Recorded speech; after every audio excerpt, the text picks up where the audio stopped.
Be ready. Start. From perusal of subsection bracket 2 of section 3, it does appear that if any presents given at the time of marriage, either to bride or to bridegroom, without there being any demand, cannot be subject matter of prosecution under the Act, subject to other condition mentioned under subsection bracket 2 of section 3, whereas section 2, which defines dowry, does stipulate that any property or valuable security given or agreed to be given either directly or indirectly can be subject matter of the prosecution under the Act, whereas section 4 does prescribe that if any person demands directly or indirectly from the parents or other relatives or guardians of a bride or bridegroom, he shall be liable to be prosecuted under the Act stanza.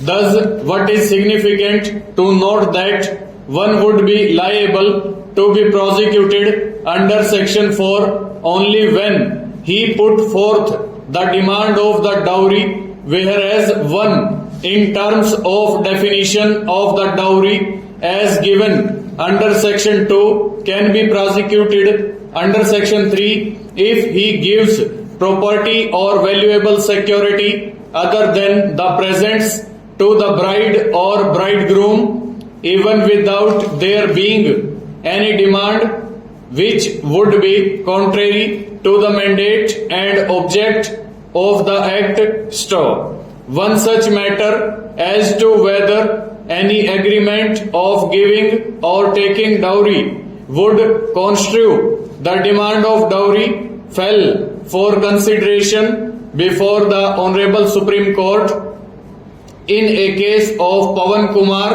and others versus State of Haryana bracket 1998 3 SCC 309, wherein their lordships held hereunder st. Demand of dowry neither conceives nor would conceive of any agreement st. The word agreement referred to in section 2 of the Dowry Prohibition Act 1961 has to be inferred on the facts and circumstances of each case st. The interpretation that conviction can only be if there is agreement for dowry is misconceived st. This would be contrary to the mandate and object of the Act st. Dowry definition is to be interpreted with the other provisions of the Act, including section 3, which refers to giving or taking dowry, and section 4, which deals with penalty for demanding dowry under the 1961 Act and the Indian Penal Code stanza.